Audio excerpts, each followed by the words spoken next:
Bien.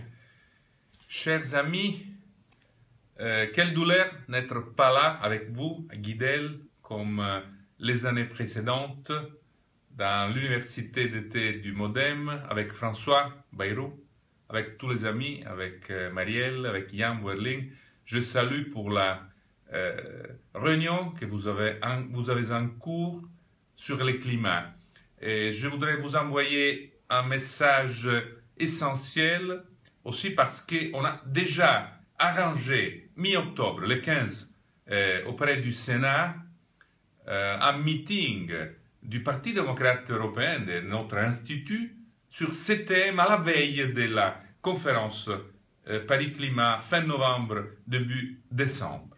Mon message est sur l'Europe, pour l'Europe. L'Europe n'est pas plus tellement importante. C'est Obama et Xi Jinping du point de vue économique et politique stratégique qui ont donné un coup de changement au débat envers Paris Climat. Et on peut le dire, c'est Papa Francesco qui a donné la température morale. Naturellement, un pape fait un discours religieux, philosophique et anthropologique, on peut dire. Et c'est à la politique de décider. Mais sans doute, son message, pour la première fois, me rappelle une chose, que Francesco, l'originel, le saint d'Assisi, était hors de son temps quand il parlait de l'amitié avec la nature. Pourquoi ça? Parce que la nature, au Moyen-Âge, était un ennemi. La nature était violente, plus forte que l'homme, qui ne pouvait pas la maîtriser, qui pouvait détruire l'agriculture, qui pouvait menacer les personnes. Aujourd'hui, Francesco, le pape argentin et romain, il parle comme le premier pape de l'anthropocène, c'est-à-dire l'anthropocène, l'ère géologique qui, selon le grand prix Nobel Paul Crutzen, néerlandais, représente l'âge où l'homme a la capacité de changer les équilibres, ne pas les subir, changer les équilibres écologiques et enfin changer le climat. Et alors il a fait un discours moral sur la nécessité et les opportunités de ne pas laisser aux prochaines générations, ça c'est l'Église catholique, comme toute autorité religieuse qui devrait parler à l'avenir et pas seulement au jour par jour, ne doit pas laisser aux générations futures un monde qui soit un monde détruit ou si gravement endommagé par les changements climatiques. Et alors, c'est où l'Europe? L'Europe n'est plus une puissance industrielle globale.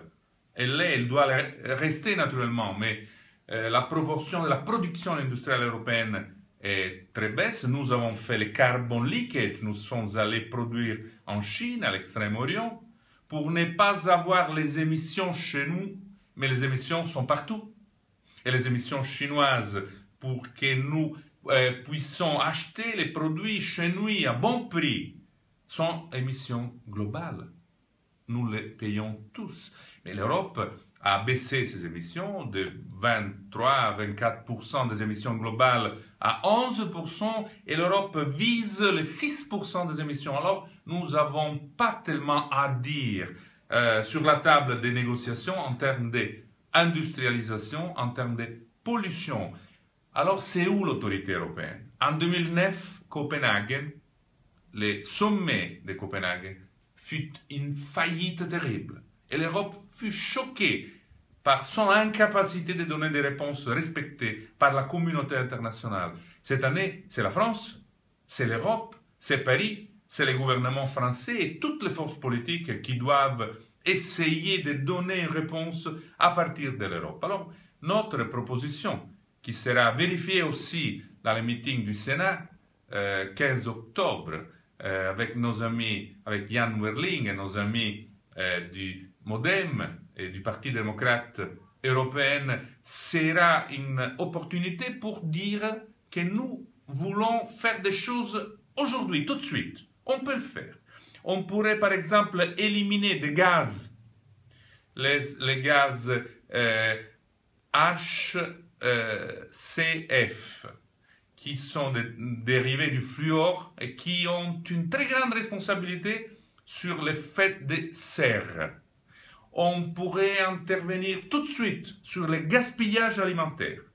Seulement les réduire à la moitié en Europe pourrait nous amener à une épargne d'émissions équivalent à 280 millions de tonnes de CO2. On pourrait intervenir sur les forêts, on pourrait intervenir sur une agriculture soutenable, on doit intervenir sur des réponses plus pragmatiques sur la négociation climatique, parce qu'il est nécessaire qu'on ait des réponses différentes par chaque pays, mais ce n'est pas possible d'attendre entre 2015 et 2020 avec les rien à l'horizon. En attendant quoi? En attendant que les niveaux des émissions deviennent impossibles à réduire dans les décennies à venir. Alors, sur cette proposition, sur ces idées et propositions, nous sommes en train de lancer 15 octobre une initiative commune européenne pour que Paris Climat soit pas seulement des déclarations sur un accord générique trop long et insuffisant, mais qu'on puisse avoir sur certains filets une réponse immédiate, efficace et aussi et surtout que les gens puissent comprendre. Parce qu'il y a, et je conclus ici, une différence énorme depuis aujourd'hui et 1992, Rio de Janeiro, la première conférence sur le climat, et les suivantes où l'opinion publique était mobilisée parce qu'on s'attendait des changements pour la planète et des changements pour tous dans la vie ordinaire, quotidienne. Aujourd'hui, les gens sont non intéressés, sont loin, sont apathiques, parce que c'est trop loin, c'est un labyrinthe des négociations, on ne comprend pas où les choses vont arriver. Alors c'est indispensable d'avoir des réponses immédiates, concrètes et surtout qui soient possibles, contrôlées dans leur efficace vers la conférence, pendant la conférence et après la conférence de Paris. Parce qu'il s'agit de l'avenir de la Terre, de nos fils, de nos grands-fils de demain.